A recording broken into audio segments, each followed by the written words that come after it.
Welcome, ladies and gentlemen, boys and girls, to our weekly podcast. This week, a little bit more serious.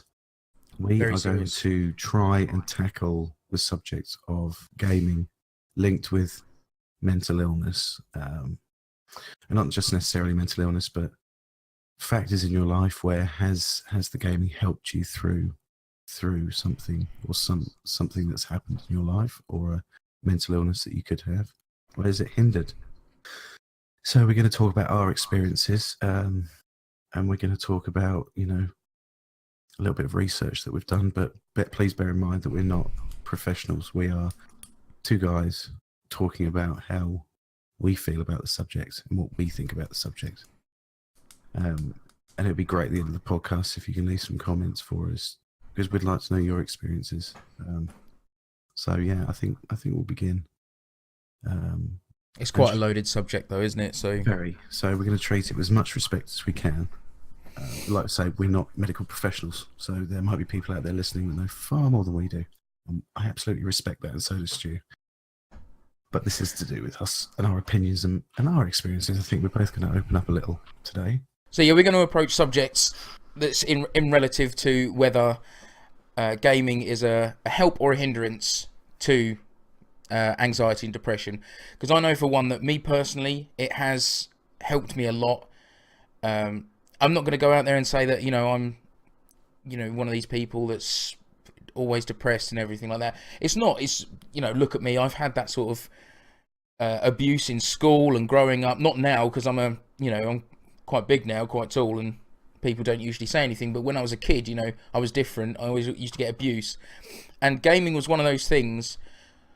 Not necessarily gaming, but it was more of the culture of that from when I was a child. That's what really...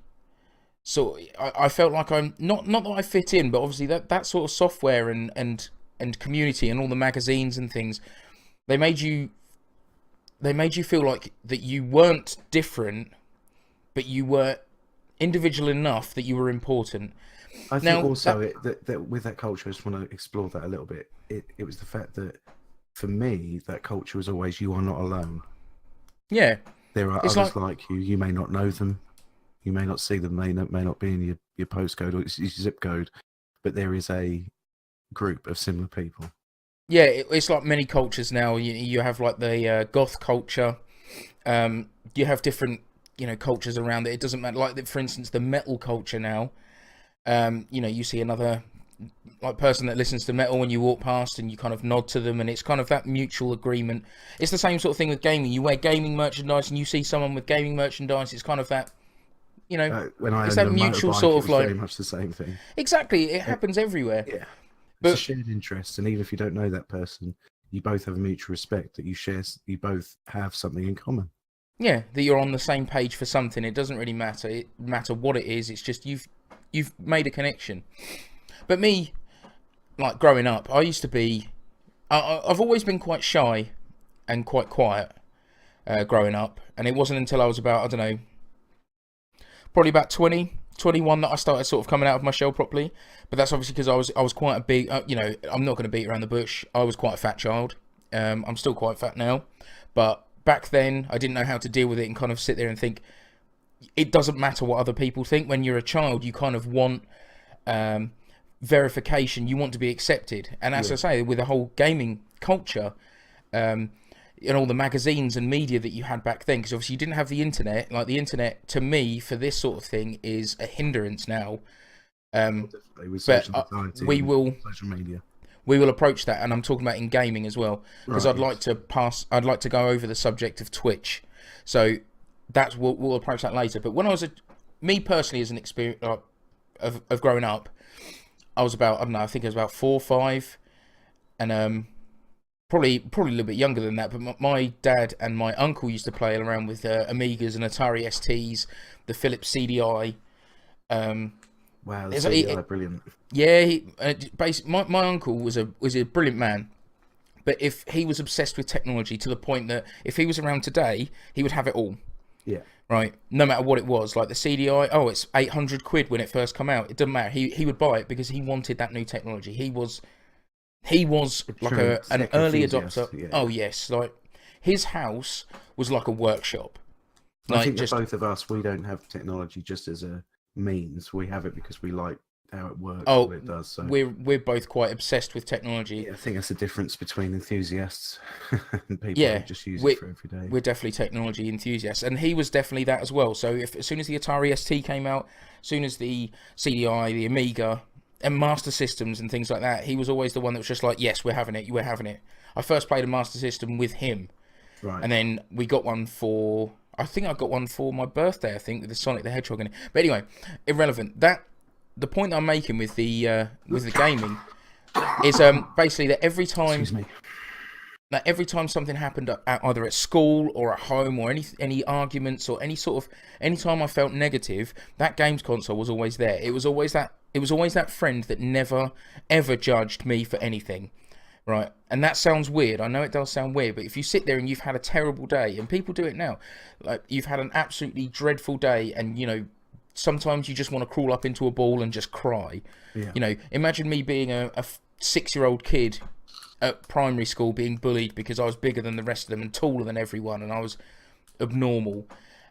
Coming home and then having a games console, that's something that I could play, I could control. It was something that never turned its back on me, and obviously my parents got me that machine. So, they always supported me for everything. So gaming has always been my go-to if I ever feel bad, if I ever feel negative. Okay, I use it to chill out. I want to know, was it certain games, or was it just the act of doing it? It's like was there admittedly, when you felt down, was there a go-to game that would help you, or was not it just really the act of playing anything? Well, you got to understand that when you're a kid, you can't just go out and buy a game like we do now. We can't sit there and just drop 40 quid on Far Cry. When you're bored, Yeah, you have the only amount of games that you have. When you got a new game, it was more of an event than I just picked up this for this. I understand that. I just wonder. No, but say you had 3 games, was there always one that you? No, Right. but that's what I mean. There was always you'd always just kind of play something. I had like Mega Games, which had 3 games on it: Streets of Rage, something else, and I had quite a few of them. No, Columns was one. I'm sure this was Streets. I'm sure it's like Super Thunderblade. And so anyway, but that's irrelevant. But it was always be that thing that in whatever game, whatever cartridge was in that console, just turn it on. If I, just play. It was all stuff that you started just at the beginning. There was no save points. You didn't have to kind of buy into the story too much. Streets of Rage was a big thing. I suppose Streets of Rage was my go-to game. Right. Okay. I think that's why I've got such a connection with it now, because I did have Golden Axe and I had Alien Storm and all the side-scrolling brawlers, or beat-em-ups or whatever they're called now. But Streets of Rage was always that one that I went to, because it kind of, I know gaming, as I said, it kind of makes you not feel like you're alone, but it also feels like that you're winning and you're beating something. Like playing Streets of Rage for me, you'd pick, I don't know, I was always Axel, as everyone usually probably was, and you could literally just go through the streets and everyone that you were attacking, you were imagining that it's everyone that's ever made you feel bad. Yeah, so you're almost righting the wrongs that had happened that day through the game. And that's how it made me feel. Like, as soon as I finished, rarely I would finish Streets of Rage in a playthrough, because you only have a certain amount of credits. That's irrelevant. I'm digressing. But I would start just with the intent of I'm righting some wrongs, as you say. And that made me feel better. And that means the next day I could go in and then it could be a good day. And if it's a bad day, I'd come back and I'd do it all again. Whether it was that gaming was that place that I could go to where no one could influence what happened except for me. If I'd done something wrong in gaming, it's because I did something wrong. Yeah. Whereas if you go to school and you're bullied, or there's some sort of abuse thrown at you, or you've done something wrong at school, it's because you're not meeting someone else's criteria. So do you think that the game itself was an aid for you to escape, or did it change the way you viewed the next day? Did it give you anything extra, or did it help you just center yourself? It was definitely a bit of both. It's okay. There isn't more one than the other, because obviously I came home. Just one. No, I came home and it made me feel better about the next day because I was righting wrongs, but then it was also kind of providing me that support, that I needed, that sort of friend that I didn't have. Okay, that's interesting. So, yeah, but that's my sort of first experiences, like with my own games console. was the Master System, You see, and that helped me no end through school, because if I didn't have that sort of thing, the early years of someone's life really kind of molds their life. oh, it molds their viewpoint, definitely. It molds their whole outtake on the rest of their life. Like, Yeah. if I didn't have that sort of thing to rely on, right, I might have gone out and watched some sort of violent TV program, right, and then at a young age, because I had so much anger or so much like resent towards people, I might think that's okay and go out, and then I might go down like a route of crime. A lot of people that get bullied become the bully. Yeah, that's But what I stop. mean. I Yeah. never became the bully, because I always essentially the way that I was, getting my bullying side out was through a video game, Yeah. because I knew that as soon as I pressed off, there would be no consequences. No one was hurt. No one was You see, affected it's by it. interesting. You can draw parallels to that and say a punch bag. Some Oh people yeah, come yeah, home, they put some gloves on, and they punch a bag for an hour or two. and So that's almost a in the same perfect way, that's kind of the parallel. You're using it to let off that steam and for you to be in control. And that punch bag, like the game, isn't going to talk back. Yeah, It's not going to and hit you back. It's not going to do anything. And the game essentially is the same way to a point, because you are in control. and working out and using a punch bag provides you with that feeling of euphoria and achievement, just the same as gaming does. Yeah. I'm not saying that gaming is the only way to go, but gaming is definitely another route that people use to make themselves feel better. Just like people like obsessed with going to the gym 5 days a week. It's not because they want to be hench. They just love that mental feeling of they've gotten the aggression out of the day. Yeah. I think and they're just getting a built body. I mean, I want to broach this a little bit later on, but I think it's to do with which games, especially, because that's the problem at the moment. A lot of things that I've read and the way I see it is games being a help or hindrance, or gaming. Yeah. I don't agree with that, because gaming's too generalised. There are so many different types of game that actually, for one person, depending on the genre they're playing, could be a help or a hindrance in of itself. And then there's other arguments where people just play anything for too long a periods. So my childhood's slightly different from yours, but I did use gaming as an aid. Yeah. Certain things went on, and I'm not going to divulge them because it's private, but let's just say that Absolutely. when you're a child, there are certain interactions by adults within close proximity, whether that's at home or at school or wherever it may be. Yeah. And you have the feeling of powerlessness, complete powerlessness, and not being able to control the situation, and being stuck within a situation where you're being emotionally broken down. No, I can't really think of the best word to describe it. You're seeing these things happen, and they're not necessarily about you or towards you, but they're affecting you. So for me, and there's all walks of life where you can't control where you are, what you do. And I think some social anxiety stems from that, where, especially me, even as an adult, if I don't want to be somewhere or do something because of the way I'm feeling, I will not do it. I don't succumb to peer pressure, ever, because of what happened in my childhood and the fact that I was exposed to situations that gave me it had a negative impact on me, and I could not get out of that situation because of being a child. So the games that I played,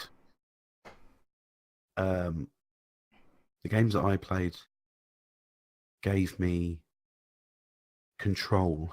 So I controlled the game. I had a sense of being able to manipulate the outcome, and that helped. It showed me that I was capable of doing it, and it showed me that not every situation in life has powerlessness. So I had an Amiga when I was a child. I never had a console, and there were certain games on there, puzzle games especially, I found very, very useful, because I was able to solve the puzzle, and in that I was controlling the situation. I can't think of any that spring to mind right now in terms of the specific games because it was a long time ago. But it was just basically games where I had to. It was like cognitive thinking games. Yeah, Something where you actually had to sit there. You couldn't just sit there and mash buttons. You had to think. You had to plan. yeah, Yeah. and that control. There was another point. It wasn't, the powerlessness was one thing, and also the negative situations that the reason I wanted to get out of them. There were other games like Secret of Monkey Island. Yep. Adventure games for me again included puzzle solving. So I suppose that was another game. Where it had both aspects, but I got lost in the story as well. And I don't know whether that was negative or not, but it was just because of certain situations that were happening, I wanted to escape into another world, something different, something fantastical. And adventure games like that really did help. So, yeah. So you used it to basically escape. It was escape and take control. Yeah, you wanted to escape reality to try and get out of, like, to stop thinking about whatever there was, like, bringing a negative effect to you. As you say, to go to a fantastical world where and as you a could child, then make decisions. I think with children, as you're an adult, if you kept escaping from your problems and using games to escape, then I think that can have a negative aspect, because as an adult, the issues will remain. As a child, it's a bit different, because if those issues aren't about you and they're completely out of your control, as a young child, what do? For me, they helped. They centered me. And as an adult, I've had times where I've had that sense of powerlessness again, but it's manifested itself in a different way. When my grandmother died 11 years ago, it had a really big impact on me, because she was like a mother to me. I have my mum, but my mum and my dad worked long hours, and it would be my grandmother that picked me up from school, that got me ready for school, that made me dinner. We had what you call in Britain, I don't know exactly what it's called in America or other parts of the world. It's a granny annex. So we had a house, and within that there was an apartment where my nan lived. So it's built onto the house. Just an external house. Yeah. So that's for attached. 15 years she lived with us. In her own little apartment that was from when I was born. Next, yeah. It was all the way through. So she's always present. Yeah. Now, when she died at 92 years old. So, for me, that's a good age. A fairly good innings there. That's good.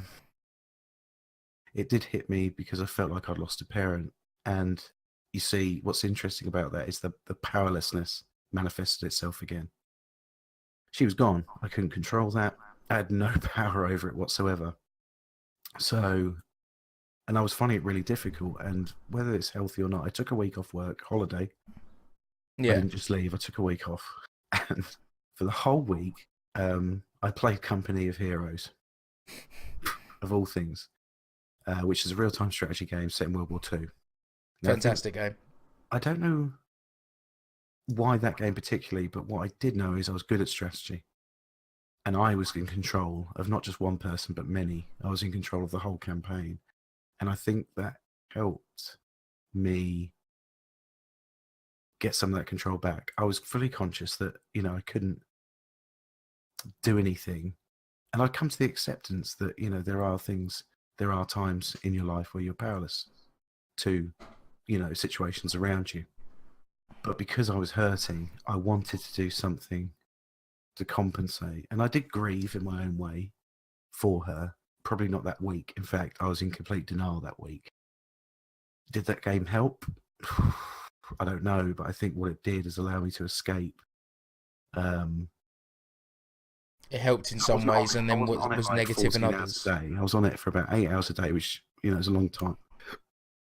But there was other times in the day where I'd think about what's happened. But for me, it was an aid, because it allowed me to take some control. Any control. Yeah. I needed that control. I needed to reassert that control because of, I think, what had happened when I was a child.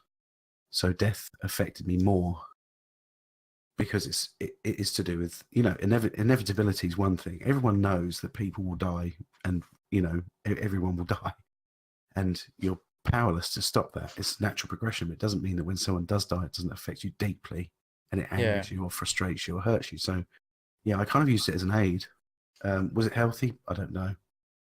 I don't think it had a detrimental effect. I did grieve, but I was definitely in, that was the denial stage, and I was using that to kind of just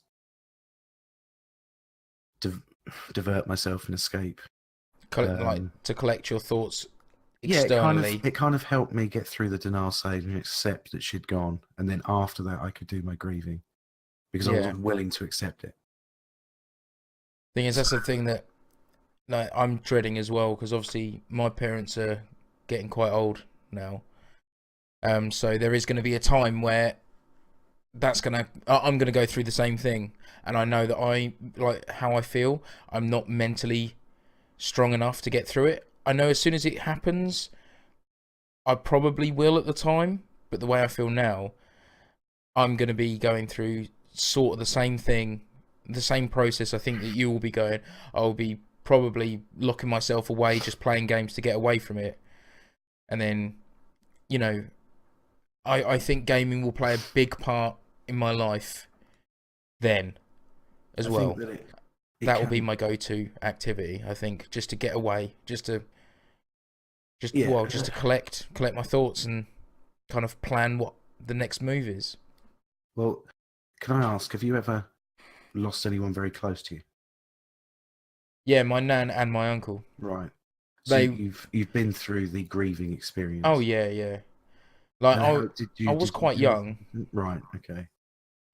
Yeah, when my uncle died, he died of neck cancer.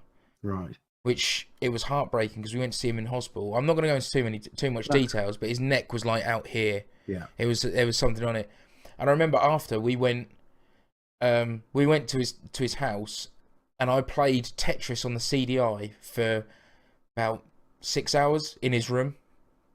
Do you reckon that was hard to feel close? Yeah. To him, because it's something you shared. Yeah. Yeah. But my obviously Nan died as well. Yeah.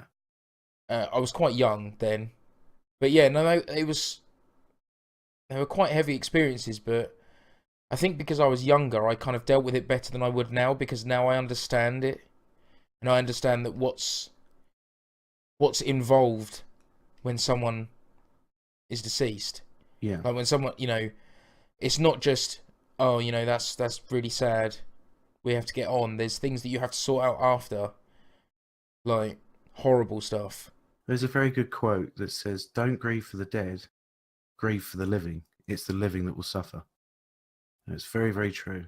Yeah. It doesn't apply, of course, to children if they die young, or, you know, but in general, whoever dies have gone, and it's the people they left behind that have to deal with that. So I think, you know, and don't get me wrong, I'm not for or against games helping with depression or anxiety.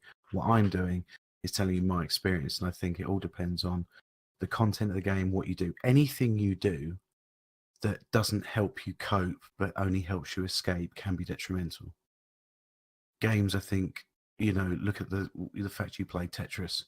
You did that as a sense that if it wasn't Tetris, and say I don't know, say your uncle had a model boat and you used to go to a boating lake and sail it with him, you might have done that instead. Oh yeah. But that game, that console, something you shared together, you could then, you know, do that game was when my gran died, when my parents went in to go and see her and sort everything out. My uncle took me upstairs, and he just bought Tetris, and he kind of got me away from the area. Right. And that's why. Was it his mum as well? No. Right. It was. I wouldn't say it's a weird relationship. There was no relationship at all. My gran was obviously my mum's mum. Yeah. But my uncle was married to my mum's sister, but she died. Like, unfortunately, it was quite nasty. She died of I can't remember what it is. I think it's pneumonia. I think it Oh was. right, okay, yeah. But that's a really interesting story because he used to be a master shooter, like a master, firearms, and he was going to the Olympics. Believe it or Right, not, he yeah. was. He had all of the. We've got all of in my So mum's he was a house. professional marksman. He was a professional. We're talking about world class. We've got all of his trophies in a cabinet. As soon as you walk in my mum's house, it's on the right. Yeah, I've seen them. Yeah, yeah. And he was going to the Olympics, but he then declined the Olympics because his wife became ill. Yeah. And this is way before I was born. But like he declined the Olympics because his wife was ill, and subsequently she died. Yeah. And after that, he never fired a gun again. Like he Wow. never did anything. He dropped everything. He got rid of all his weapons, and he was a talent. He's got championships, like national championships. They gone to international competitions and won them. Not just came Right. high, he won Yeah, them. He was something special. I can't remember what year, like what years they were. So do you think he escaped into gaming then? I definitely think technology was definitely something that he went to because he was an engineer. Right. He was like a woodworking engineer. He used to be I think what was he called? It's I can't remember. What his job usually what was is someone would need something out of metal or something made, Yeah. right? And it could be complicated as anything, but they needed it to work. So what my uncle did was he made it all out of wood to then prove the point of concept was that could happen. Oh, so he was a prototype, a proofer, I think they're called. Yeah, I can't remember what it's called. It's like a no, I can't remember what it is, but He'd bring the concept into reality. He would make a model. yeah, he made it working out of wood. Yeah. So then they could take castings from the wood to then make it out of metal. I will find that out, and I can't remember what it's called, but that's what he used to do. And then as a job, but then as soon as he retired, like he just didn't do it anymore. Like he just went, no, not doing it. And through, like he always was into technology, but I'm pretty sure that he kind of threw himself into technology after his wife died. Yeah.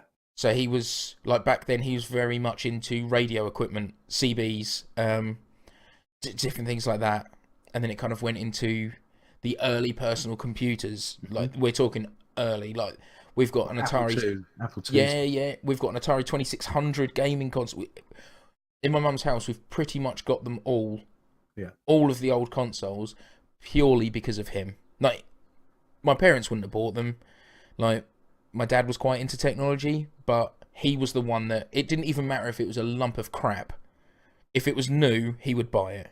Yeah. So in a way, he was the spark that lit the fire in your heart. I spent a lot of time with him, and he was a big influence to everything now, like to my life with technology, because he would always introduce me to the newest, the app. I may have been too young to notice it, Yeah, but bleeding edge. But he obviously new games consoles. He's got the Zelda and the Marios for the CDI, the rare ones, because he didn't care. He just bought them. Yeah. Because being I can't remember, the prototype maker, engineer, whatever, he was quite well paid. Like, but he didn't. Yeah. As soon as his wife died, he didn't. He had nothing to spend it on anymore. He kind of gave up on the sort of personal side of his life. Yeah. And dedicated himself to this. But anyway, I've digressed again. But the reason why they were in the house together is because they saw no point of my mum's mum, who had lost her husband years ago, and him living in two separate houses, paying two separate bills. Mm-hmm. So they sold one house and then just went in, because one lived in Kent, because my mum's family's from Kent. Yes. So they wanted to come, be closer to my mum, who had then worked in Felixstowe.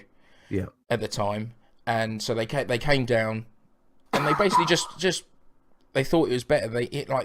My uncle had his own sitting room, his own bedroom, his own whole side of the house.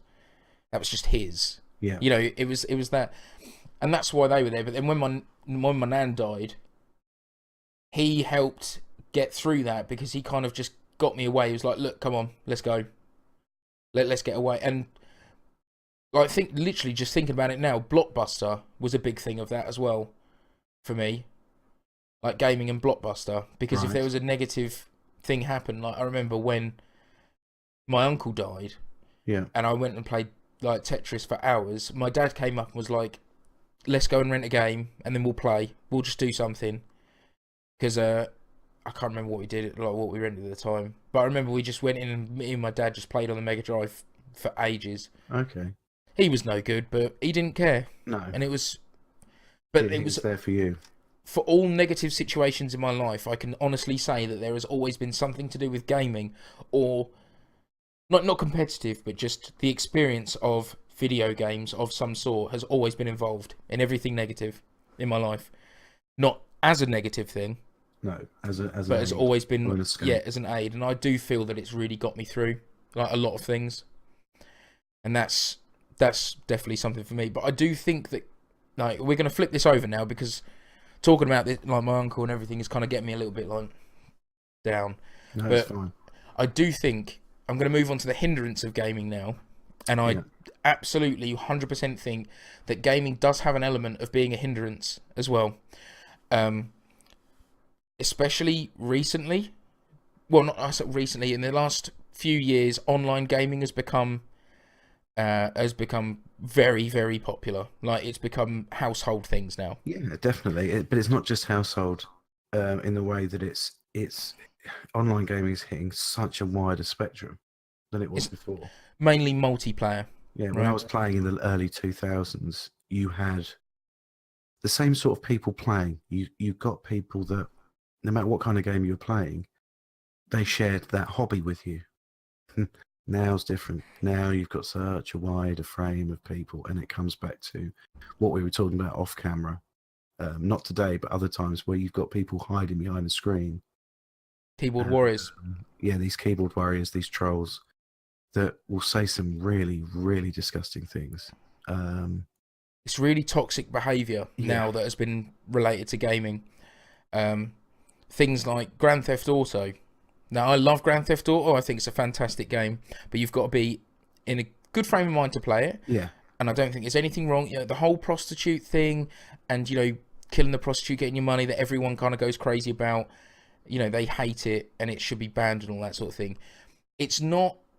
I'm going to go out on a whim here, and I'm going to say that yes, it's bad if you did it in real life, but this is a video game. Well, I think if we go back to the whole mental health as well, if you're not in the right frame of mind, you're going to look at it subjectively and not objectively. Exactly. People are going to start using it as a replacement for them doing it in real life, which that's when it starts to get a little bit nasty. But most of the things with Grand Theft Auto and these 18 rated games, the thing that I think is bringing it so down, and why it's getting such a reputation for being such a negative game, is because parents don't really pay as much attention to the rating as they should. I'm not saying all parents, because there are some parents that are very much on the ball, even if they're 17 and a half, they cannot play that 18 game, right? There are some. But there are some people that come into the shop where I work at, and they will buy Grand Theft Auto, and I will say, this is what's in this game, who is this for?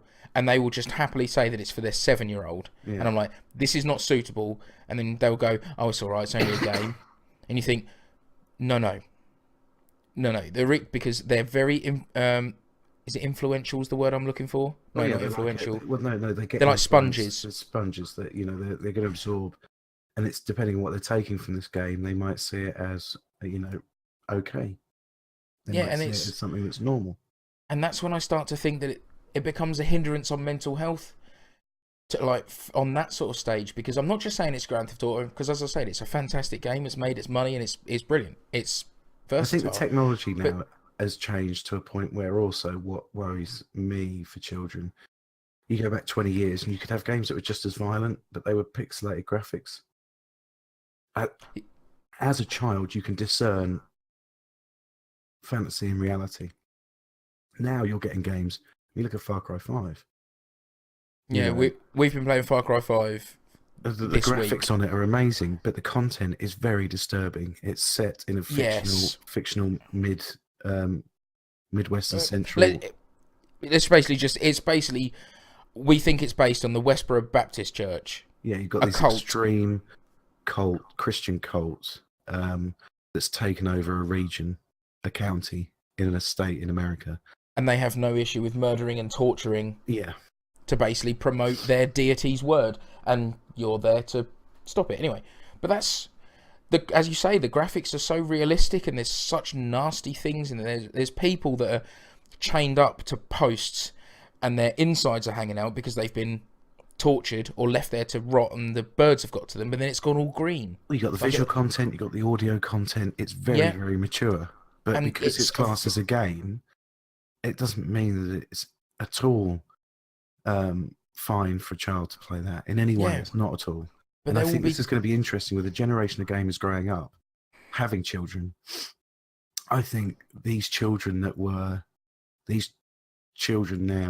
that are coming from gamers are going to have what they see as the raw deal, because their friends may be playing games that, are 18s. Certainly, if I had children, they wouldn't be playing that content. Definitely not. I watched films as a child which mentally affected me, whether it be nightmares or anything else. I shouldn't have watched them. I remember seeing... Not all films are like that, but... I remember watching RoboCop with my brother when I was very, very young. It couldn't have been long out. I obviously didn't see it at the cinema. That's obvious to the point. But when you could get it at home, I watched it very soon after that.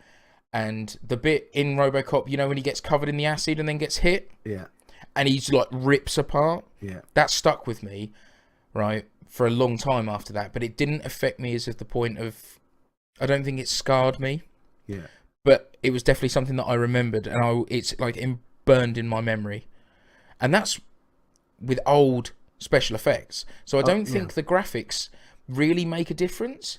Because I got to disagree with you there, because things like Splatterhouse and Primal Rage and those sort of games, like Splatterhouse, very pixelated, but then the horrors that you saw in that game, because you didn't see anything better than that, your imagination did the rest of the work.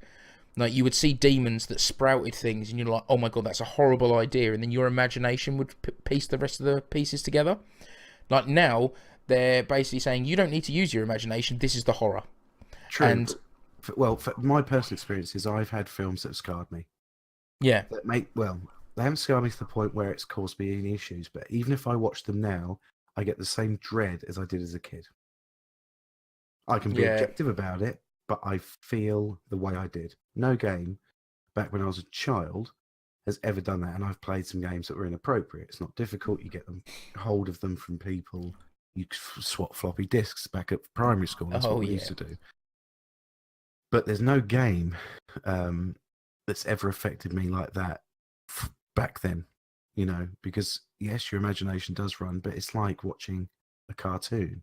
You can have gory anime, but there's still something in the brain that's saying this is animated.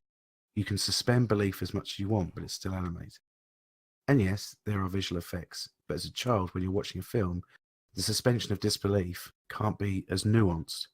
So those special effects, you're actually seeing a guy melting and being hit by a car on screen. So for me, I'd have to disagree with you in terms of my experience. There's been no game 20, 25 years ago that affected me like certain films did, because of the lack of technology to make them look real. But if I was 7 years old now, with GTA or Far Cry or some of the horrors that have come out...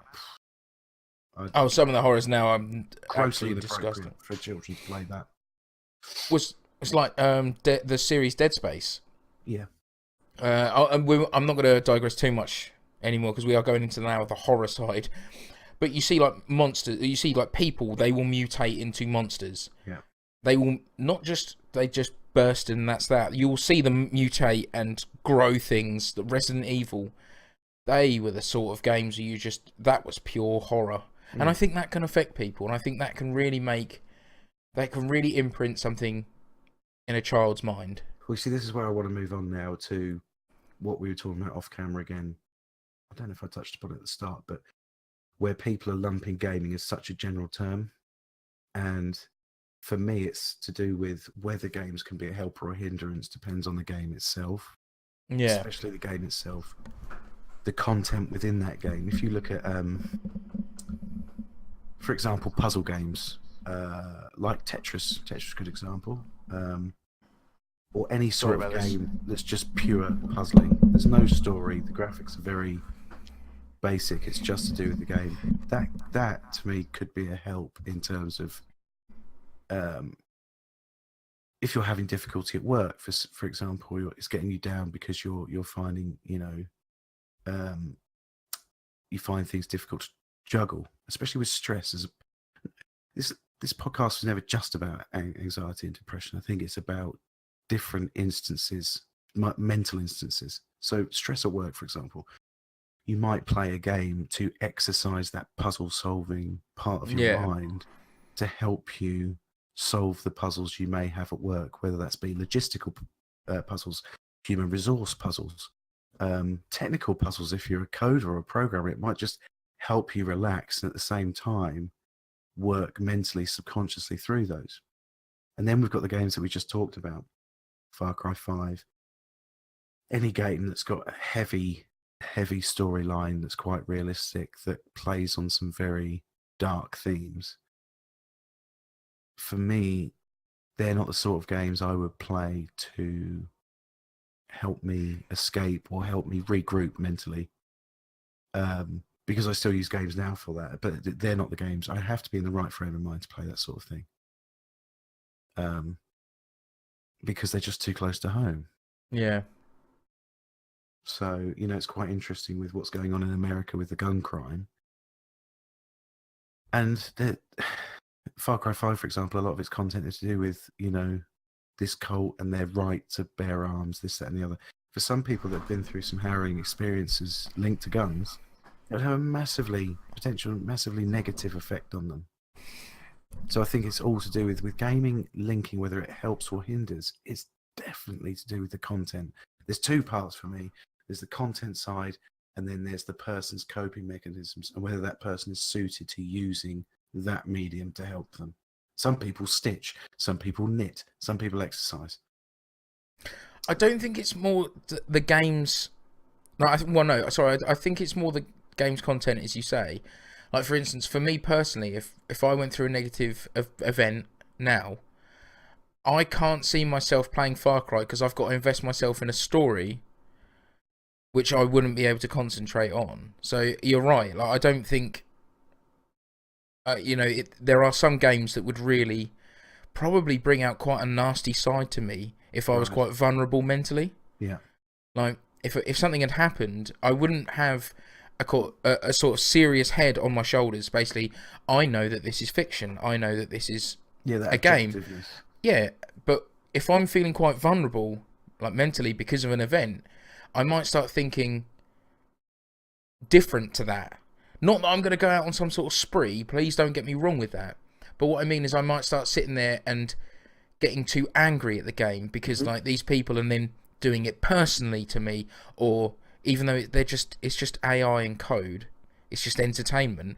I might get really angry inside because of this game. You see people like flipping tables and how kids get on the internet when someone it's kills. The blurring of lines. Yeah, I think. Subconsciously, of course. Yeah, I think games like that will blur lines for me. I wouldn't go and play something like Far Cry 5 if I just lost a family member. I just wouldn't. I would play things that would remind me of those times. Like if I lost my dad or something, I'd probably go on a massive run of playing Virtua Cop. Just solidly for a week or something. But then I would try and memorise where every enemy was, and I would try and do him proud in my own way. Right, yeah. So he obviously wouldn't care. Yeah, but he wouldn't obviously, care about me perfecting the game.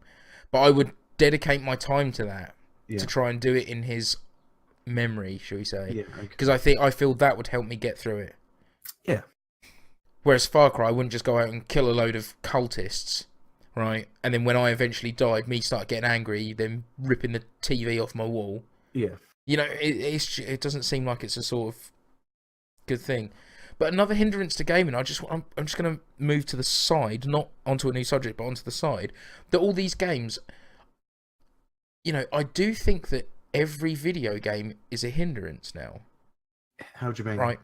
The reason why I say that is if you take the video games themselves as what they are, they're brilliant, and then they will aid people.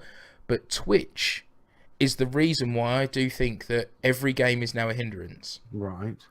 So people will watch a game on Twitch, and they'll watch someone playing it, and then they'll either play it better or worse, or they're watching Twitch for entertainment purposes. And then you get people in chat that are like being quite toxic, or they're being negative, or, you know, I'm talking about the big streamers, the people that they see there's no consequence. Yes. So you're watching that. It doesn't matter. You could be watching your favorite game, and there's 10,000 people watching it. You're then watching something like, if I went and watched a Streets of Rage stream or something, if there was one going on that 10,000 people were watching, and then I saw loads of toxic behaviour, I would then start associating that toxic behaviour with that game, and that would ruin it for me. But you've got kids, like every kid wants to be a streamer now. Every kid wants to do YouTube and be gamers and play games for a living, when then they're seeing it as an easy way out instead of seeing games as an actual escape. Yeah, but I think that can happen with anything. They romanticize it. They look at games equal money, games equals fame. But actually, a lot of people that play these games, you could say it's the same with pornography. With young adolescents going, well, hang on, they get to have sex and get paid for it. They don't understand the ramifications emotionally of trying to then have a relationship of family, children, and doing that profession.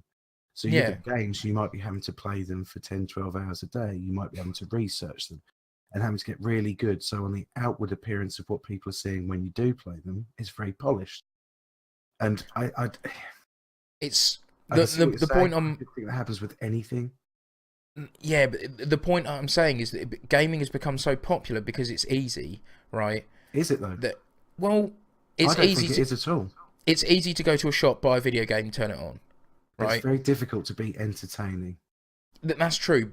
I'm not going on about the actual entertaining bit at the moment. Right. It's more of the fact that there's so many people that want to become YouTubers and want to become streamers, and that want to basically have that attention, that gaming has now lost its community feel.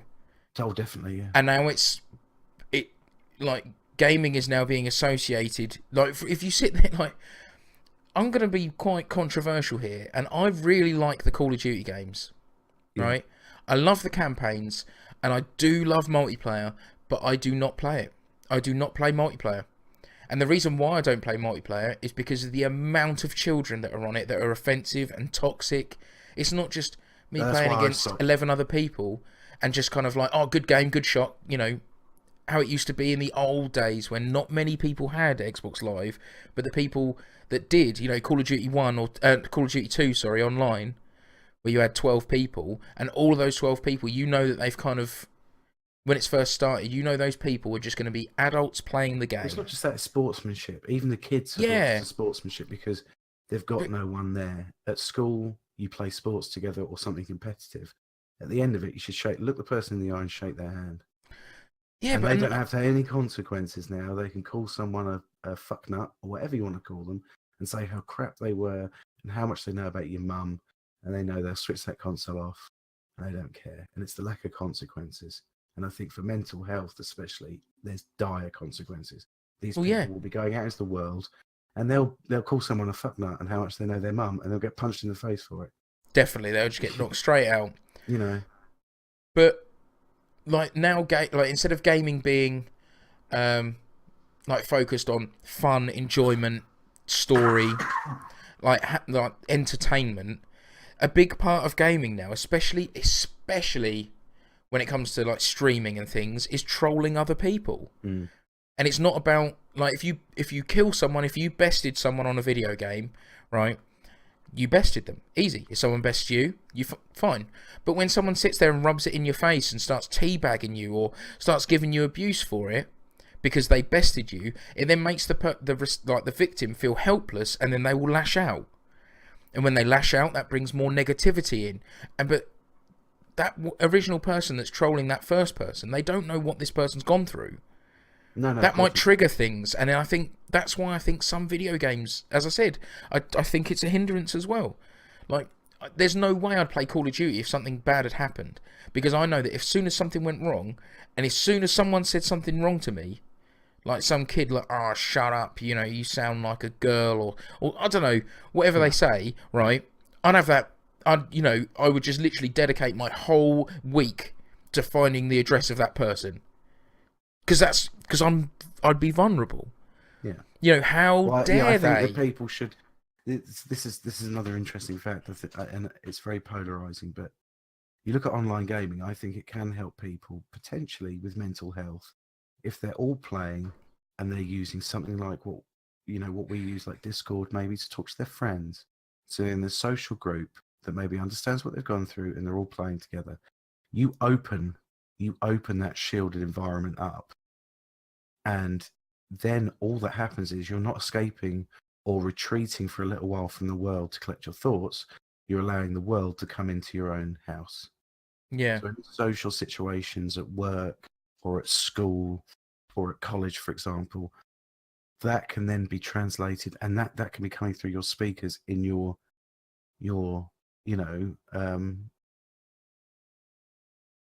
fortress of solitude, for example. Like, you look at that and it's like people go home, and home is there to protect mentally, physically. It's there to kind of give you time to retreat and be private. And I think, yeah, if you go online, you're opening up a can of worms. I agree, Because 100%. not only do these people not care, they don't care at all, but there's no consequences. And morally, They get enjoyment to see other people suffer. Yeah. Which is a complete... Well, it's just it's heartbreaking. And that, as we've gone back to like the original point, that brings a negative view on gaming to everyone. Like I've said that, not so much in my job, because obviously it's quite game orientated, but if you tell someone that, oh, your hobby is gaming, right, video games, 15 years ago, that would probably be like, okay, bit of a geek, that's fine. Video games are for games. Well, there'd be association and connotations there of the person being antisocial or this, that. Yeah, like quite reclusive. Now, no, not now. now. Everyone likes video games because everyone classes video games, even though it is, but everyone classes. Oh, I like video games. No, they like playing FIFA. Or they like playing Candy Crush on their phone. Yeah, that's video games, and it's element of community has been lost. Because now I don't feel that there is a gaming community, really, unless you find like good people on Twitter or like some forum websites. But some forums are now going into the big open space. Like IGN now has a news page, and it's like some of the news on there. It's not like, oh, this particular niche game has just come out. Just letting you know. It will be like Candy Crush Saga releases new levels, and everyone's up in arms because of this. How do you click think this link. This affects people mentally then? I think that because for people like me that relied on it as a child and relied on gaming as an escape, I feel like I'm now losing grip of it. I feel like because if me and you, we can play Far Cry co-op, and that's great online, right? But then for me personally, obviously I wouldn't go and play Call of Duty online, but some people would play Call of Duty online, right? And really enjoy the sort of community of just playing multiplayer and just, getting their head out the way and just fighting people they don't know anything about. But because of the toxicity of other people and the fact that it's allowed, like, in the gaming community, I think it really hurts people. It really affects people mentally. And like that's the point I'm going. Like, for me, co-op is a big thing. That's the only online gaming that I will do. But because all gaming is now online and everyone's got a gaming device in their pocket, that gaming is now not about video games. It's about everything that, like time killers, like mobile phones. Like, I don't care about Candy Crush. I don't care about the newest Angry Birds levels. That's not gaming. That's time killing when you're at work. That's what it is. That's not gaming. Gaming is experiences, and Angry Birds. You just sit there and you go, boink, just fire a bird into a thing, right? Great, and you do it again. Great. That is not skill. That is not story. That is not investment of anything. And I just don't believe it can be called gaming. Like, you could basically throw a ball at a wall and catch it and say that's gaming. You know, it's it's just not. And I think it just winds me up. Because I feel like I'm losing my only thing that I've, you know, like really felt so strongly about, that it's now I'm losing grasp of it because anyone's being allowed in, and I'm not being selfish with it. I just when you like, and Yeah, but when anything goes from niche to mainstream, people have these feelings. Whatever it is, personal computers of the early '80s, right? And then by mid '90s, everyone was using them to go onto the internet. It wasn't completely prevalent, but it was there. yeah, It's something I think that you have to accept to a point, but there's always a niche within the mainstream. So, for example, us being PC gamers, that's still a particular niche. It's not completely mainstream at all. well, that's why I've gone from console to PC gaming. Like, from console gaming, it wasn't until you and I built my PC that we were like, we did some research in it and did it. Once you go to a PC gaming and you realise that I think it was very kids cathartic can't experience. afford big PCs. The reason why the kids are left on the consoles is because parents will just buy them a console and just leave them with it. There's no upkeep with the console. You turn it on and play. So I felt like I've lost a lot of the toxicity by being PC now.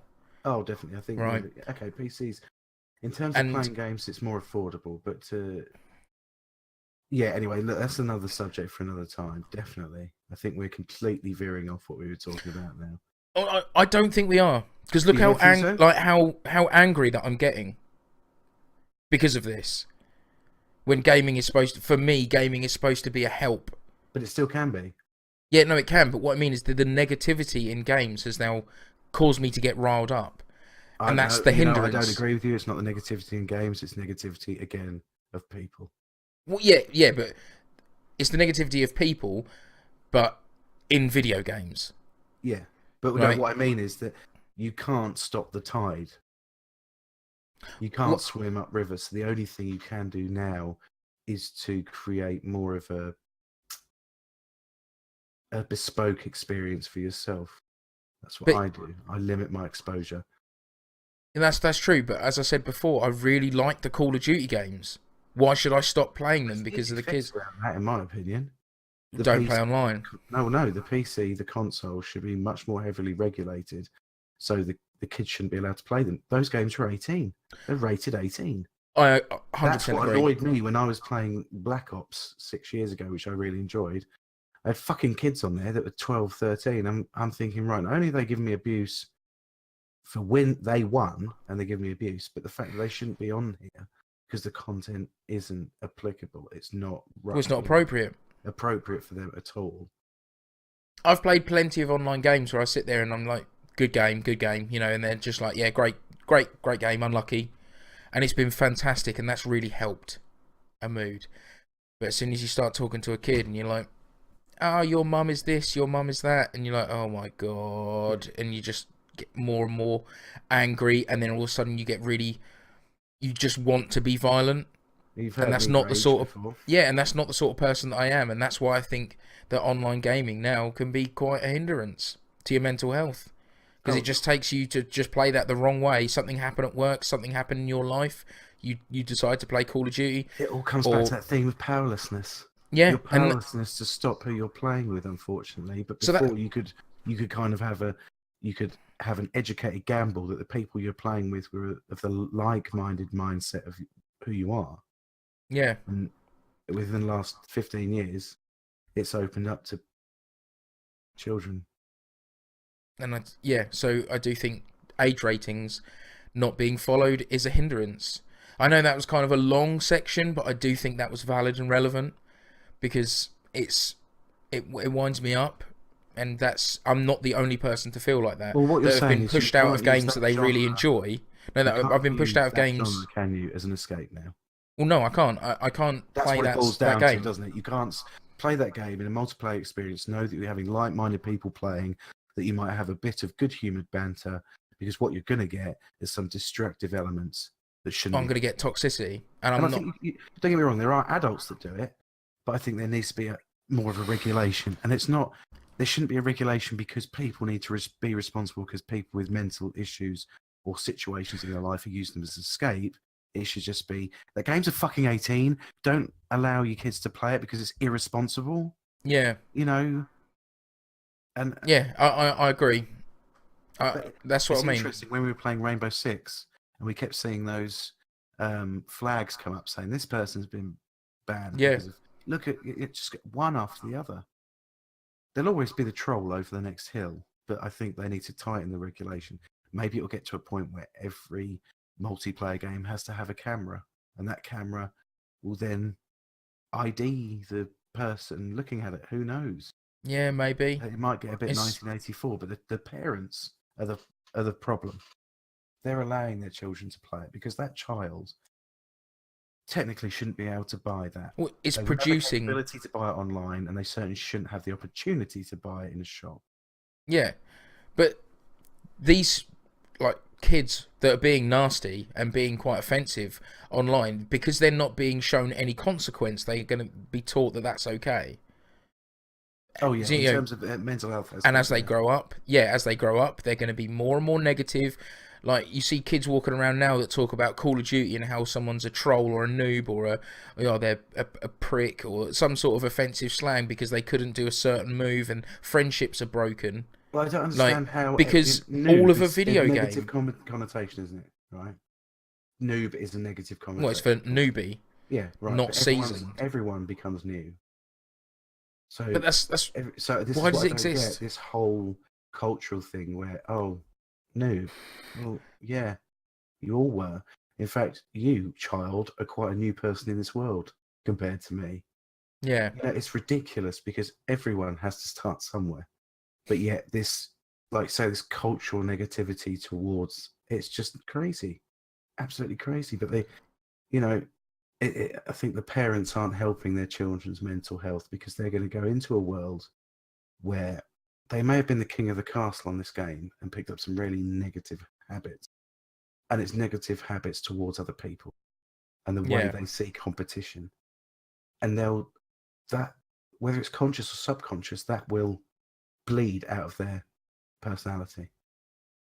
And then they'll end up being the ones that are ostracized, or they'll be the ones that end up being shunned by people because of the way they are.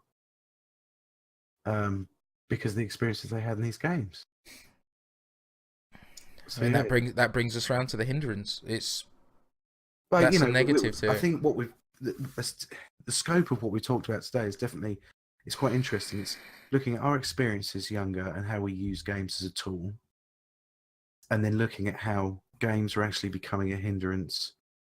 Some games are becoming a hindrance towards people's health and not because of their content necessarily, which it can be, of course. You can have vulnerable adults that are technically old enough to play games and they shouldn't be playing that content because it wouldn't be good for their mental health. But also you've got parents that are allowing their children to play content that is highly inappropriate for them, and the competitive aspect online is an issue, I think, because there is no consequence. There's no physicality to it. Even if everyone had a camera so you could see everyone and you had to see them, that would change the way in which people talk to others. Because as soon as you can identify someone outside of the gaming world, they'll think I'm not twice. talking about from that. There's a sense of exposure, vulnerability. Well, that's what I mean. You can identify someone. Like, if I could see everyone playing their game, right? If someone killed me on a game and they started giving me shit, but then a camera came on and I saw their face, right? And then they realised that I'd seen their face and they recognised me from somewhere, for instance, same town or anything, that would put them in a really bad state. If I started sitting there giving it the big one, right, and then I saw the face and it was someone that lived in my town that was known to be quite dangerous, right, or known to be quite angry, then I'd be like, fuck, what have I unlocked, opened here? But it's because you can see them then, and as you say, that's because you're opening yourself up and vulnerable, because no one can recognise anyone else by a voice out on the street. That's very rare. You might think, who was that? But when you see a face, you see a face. But on another point of this, and we're going to go to a positive now, that we're going to bring television into it as well. But television and gaming has now become the all-round teacher for the younger generation. Like, if you take away things like Call of Duty and all of the things that are just pick up, kill, put down, or pick up, score goals, put down, like FIFA, there are lots of games on the market that are educational tools, like, not directly, so I'm not talking about things like brain training and stuff like that, but, you know, there are some things like Pokemon that teach you to work, to grind, for patience. They teach you to work for a goal. You know, they kind of prepare you for later life, that you can't just sit there and want something and get it. No, you know, you have to work at it. And there's other different games. There's puzzle games that improve cognitive thinking. There's educational games, like, you know, how much knowledge do you know, right? I obviously don't want an exact amount because that's not going to happen, but how much do you think that you have learnt from video games by playing something that's a simulation? Like, Not for much, me personally, but I'll tell you what it has done. Hang on, I'll tell you what it has done. I don't think I've learned a huge amount from games, but what it's done is spur my imagination to go and find out more information. well, So yeah, an interest in a game of a certain type has then gone and made me look and read about different things or watch educational stuff about that article. So that for me, that's how it's been a catalyst for me to learn. yeah, okay, a catalyst then is a good way to put it. But for me, honestly, I have probably learned a lot about firearms through video games. Like, I don't research firearms. I'm not interested in them in real life, really. But what I mean is I know what guns exist from games. They have taught me that. You know, for instance, an MP5, you know, a weapon, right? I probably learned that from an old Rainbow Six game. Yeah. That's a real weapon. Different types of tank from war simulations. I learned World War II weaponry by playing a World War II game. Yeah. I wouldn't know anything about that. Locations, you know, by I'll go back to World War II games. Like, I've learned a lot about World War II through video games, not by actually playing them and that's what happened, but, you know, they say about the Battle of the Bulge and all these different... Siege of Stalingrad. Exactly. I've learnt them from video games because that's not the sort of thing that I would... Without playing these things, I wouldn't go out and research that. Did it spur you on to... Well, it got me really interested into World War II. Yeah. Things like that. Not because of the mindless killing, but it was the tactics and the whole campaign and politics of World War II fascinated me. And the thought of Hitler being such a nasty dictator and his effect on the world, I don't take this the wrong way, it interested me. Like, I'm not interested. I don't think he was good at all. No, but I have a fascination with World War II. That's it, and I was interested in how it developed and what happened. You know, this major event. But that's all spurred on because I played older games like Cannon Fodder. Now, that didn't teach me anything, but it did teach me about the war. You know, that was a real thing that happened. You know, Cannon Fodder, I suppose. Yeah, and when you're playing Cannon Fodder, it's just a little game. You just kill loads of soldiers. And you think Sword got me interested into the Knights Templar and conspiracy theories. And exactly. While I'm not a foil wearing kind of guy, I'm intrigued by the mystery of it all. So yeah, that definitely a good thing for that for my partner as well. She's been playing Assassin's Creed Origins, which is all about the Egyptian histories and things like that. Granted, it's not a true story. We all know that's not a true story, and if you think it's a true story, you're quite mistaken. But the Egyptian culture and history kind of really interested her. Well, it could be a romanticized fictional version of it, but what it can do is then makes you want to learn a little bit more outside of what you're doing, you're playing. And for me, a lot of games have done that for me. They haven't necessarily had the information, but it's been the drive for me to then read up behind the scenes. Definitely. Like the French Revolution, things like that. Yeah.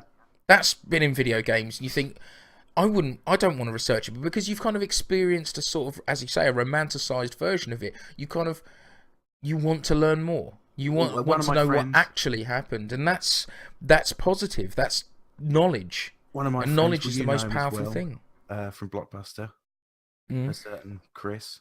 Yeah.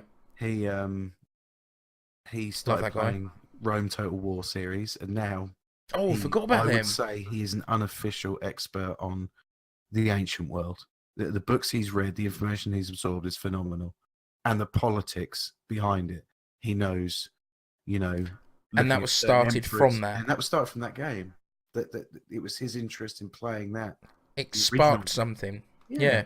It sparked an interest, which then makes you want to research more. Like, and that's like, well, movies do the same thing, but of course, movies do the same thing, but we're talking about gaming. It happens in both media, yeah, definitely. like both forms.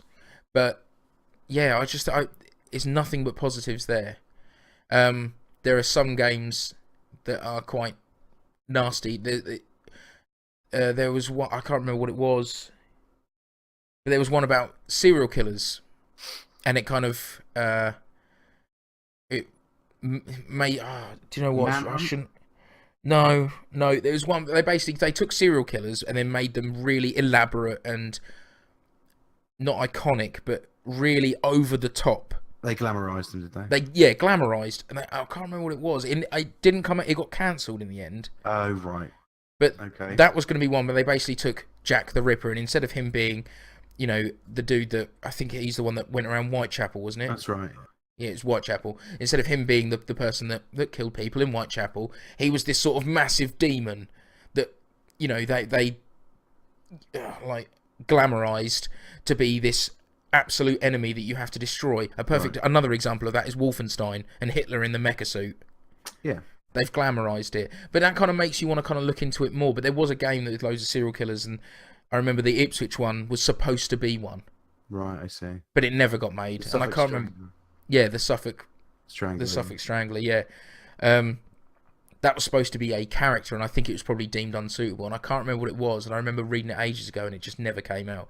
But that sort of thing, when you're actually like, oh, these are real people that these are based on, you'd probably want to work out, learn a little bit more of what's happened, and a little bit more about that character. Well, yeah, any fantastical. I mean, I played vampire games as a child, and that led me to read Bram Stoker's Dracula, and to learn a lot about Vlad the Impaler, the Romanian lord, who basically, it's quite interesting.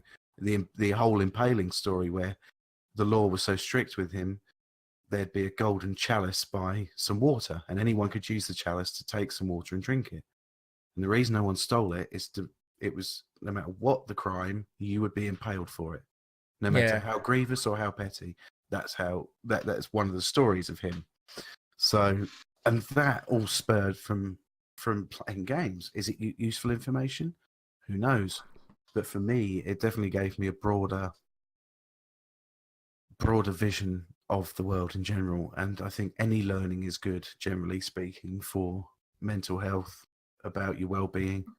It's another diversionary tactic, but at the same time, you're expanding your knowledge about the world, which I think you can never do enough of, ever. So I do like the fact that games are a real catalyst for that and an inspiration. I agree. So yeah, I mean, we've covered quite a lot of topics today. I think the podcast has really evolved, interestingly.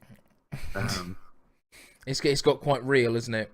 There's been a metamorphosis of talking about one subject and gone to the other, which is fine. And hopefully you'll think it's fine too. Yeah, a very interesting topic. But as we said, before, there are some games that do help with decision making and fast movements, hand-to-eye coordination. They're all like life skills that you need, and I do think video games have they attribute to a lot of gamers reaction times. Like, the reason why sportsmen are so good is because they practice and they practice and they practice. They practice the skills that they need, just like gamers. They can kind of practice, the different things that they want to practice. You're not going to sit there and want to practice hand-to-eye coordination, and then all you're going to play is like a golf game or something that you just go, just really slow and boink, hit the ball. But you can practice things like reasoning and strategies and anticipation, and definitely, accuracy. There was a video game that the military used, wasn't it? They tried to recruit people. Right, that could be taken as a negative as well. That's something that's not sort of how can we say, that's not above the lines where it should be. But we can talk about this all day. Like, and other negatives about gaming is that it takes up time that could be used doing something else. Like, especially for children, that if they play games a lot, they may be learning about things, but then they could be taken away from things like schoolwork, and not being able to concentrate at school because they want to talk about this new game that they've been talking about, and distracting others and becoming a problem at school. I think that's so it should be regulated as well. Like any you can use it as a form of procrastination. I read an article about this chap who lost his job and he was feeling very low, and he spent 1 hour a day looking for jobs, and then he spent the rest of the day playing a certain game. But then the question was asked, well, would you have spent more time looking for a job, or had you exhausted that search for the day? And he came to the conclusion, no, I really wouldn't have spent any more time looking for a job. So you got to ask the question, well, is it negative? Would it have been better for him to go for a walk? You could say a walk is just as unproductive as playing a video game. There are pros and cons with each. The video game may help him mentally escape. The walk may give him a bit of exercise. But then it could also lead him to feel worse because he's seeing people going to work or leaving from work, or I think anything in excess is dangerous. Whether it be video games, even exercise in excess is dangerous. Overeating, drug abuse, whatever it be, drinking. So I think it works. The interesting thing with games is if you're an alcoholic, it's the alcohol. Yeah. If you've got an issue with games, it could be the type of games you're playing. It could be a certain negative effect that they're having mentally on you. There's such a broad spectrum of content, a bit like films, I suppose. Any visual content like that. And if you've got some sort of negative addiction to them, or whether they're causing you to hide away and not face whatever issues you may be having, I think you've also got to look at the content, the genre, and the content involved. Gaming is now a registered illness, isn't it? Yes. Gaming addiction is now a registered illness, because it does develop like negative traits and negative things to do with your body and mental state. It has been recognised now. Yeah. You've got it does increase depression and anxiety to a point. Like, I can see, I think that all depends on what sort of thing that you're doing. If you're playing a game for a constant reward, and constantly getting a reward, for instance, like Destiny or MMOs, where you're constantly getting rewarded for progress, and then in your real life, you're not getting rewards, you're not making progress. That can be quite detrimental to your mental health, because you're not making as much progress as you are in the game, and then that can make you want to play the game more because you like the feeling of being rewarded more, which then takes it away from real world things that you should be doing, like washing yourself or taking care of your house, or throwing yourself into work, earning money, making friends, things like that, like making real term social activities, because you don't get as much reward as you did in, for instance, World of Warcraft or Destiny or something. And I'm not saying that you can't make friends in those games, because you definitely can, but you tend to spend, everyone wants to feel good.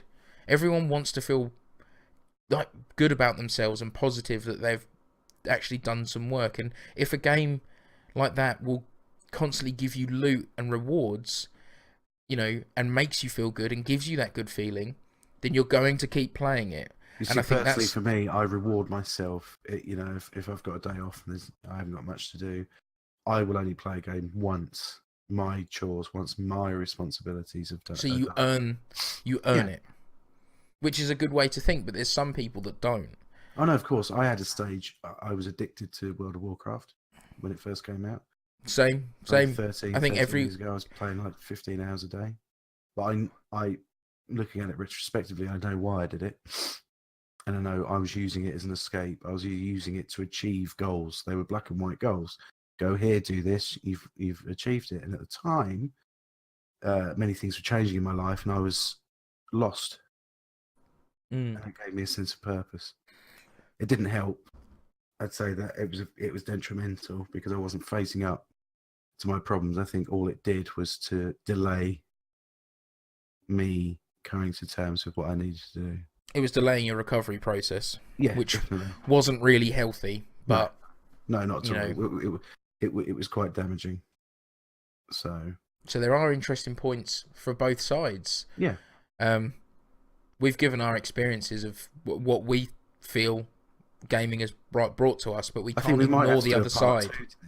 Definitely, there's so much to talk about. Well, there is. Like, we've still got a little bit of time that we'll talk as much, but I think I'd like to approach this again in the near future to sort of carry on the points.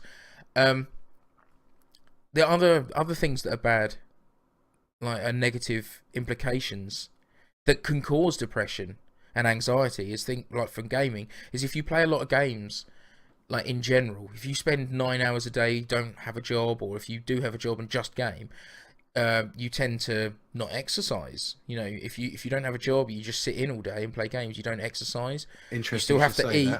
You get a little bit overweight. Like, look at me. Like, I have a job where I stand and I have to walk about, and I'm fairly active. I don't drive. I walk about everywhere. I'm still a big boy. I've always been a big boy, and I'm not trying to sugarcoat anything here.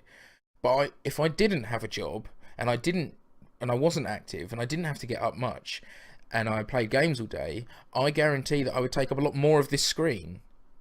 Do you see what I mean? Like, because one of my friends had a wine. He drank a lot of wine. I wouldn't say it was a problem. He just drank a lot. There's a lot of sugar in wine. He put on a lot of weight, and he lost 2.5 stone playing Pokemon Go. Oh my God! How did we forget that? Pokemon Go allowed him to exercise in a way that was comfortable, but also give him objective-based gaming that physically manifested itself in the world. So he actually walked. He was walking everywhere, going to all the different stadiums, and there were certain events that were happening last year in Pokemon Go where you had to be at a certain place at a certain time to participate. And yeah, he went and did that. So I'll tell you what, I'm going to make a suggestion now. When we started recording this podcast, we thought this was going to be just a nice couple of hours of just, chatting about the positives and negatives. But I think it's become apparent that we can't fit this in one. We can't fit this in one podcast. So we're going to make this part one. I think definitely. We're probably going to record part 2 in the week, I think, before next week, because so it's still fresh. Yeah. So basically, part 2 will be released later on this week. I think I'm going to try and wrap it up now. So if you're watching this in the future, shall we say, please click on the next one and we will continue. This will obviously will be in a different day. But I think I'm going to try and wrap this up because this is quite a real subject and it's quite a nasty sort of eye-opener for a lot of people when they're sitting there thinking, yes, I've been through these experiences. I do relate to this. So... And also allowing us to have a part 2, that means that hopefully you'll be able to get your comments in. Yes, please. And we could read at them. We could read at them. I don't know how you do that. We could read them and then, maybe share them and expand upon some of them. If there is anyone that's kind of got an opinion and that they want to say, please get in contact, because then we'll invite you into the Discord so you can be part of it as well. Be part of the discussion. We and really Twitch, welcome. Of course, at ModdedGossip. Come and say hello and talk about your experiences. You can stay anonymous, do it however you want. But obviously we've talked about ours, and we've only got two different voices here, and we want as many voices as possible. Yeah, we've got our notes here as well, and I've just been looking at the notes, and I'm like, we have got way too much stuff to cover. Yeah, we didn't think that these subjects would last so long. So at this point, what we're going to do is we're just going to cut really nice, really solid, and we're going to put you on to the next video. If you haven't followed us already, please follow us on Twitter at ModdedGossip. This is the logo. This is new, so appreciate that. Oh, bloody hell. Just punch the mic. If you haven't already subbed to the YouTube channel, then please do. We're trying to hit 100 so we can get a big boy name instead of the random letters and numbers. Please click on the bell icon, because when new videos do come out, you'll be notified of that, please. which helps us. And Touch our bell. Sorry, it's one of those things that had to be said. Yeah, Please just touch our bell. Subscribe, touch our bell. Yeah, and obviously whenever we do new videos, you'll be notified, which would be really lovely. But we'll cut it off there. Be prepared for part 2. We've been Modded Gossip. Video, Thanks ever so much. Yeah, not part 2 of the bell. We've been Modded Gossip. Thanks ever so much for watching, and we hope you have a great time. So we'll see you in part 2. Bye bye, everybody. Bye bye.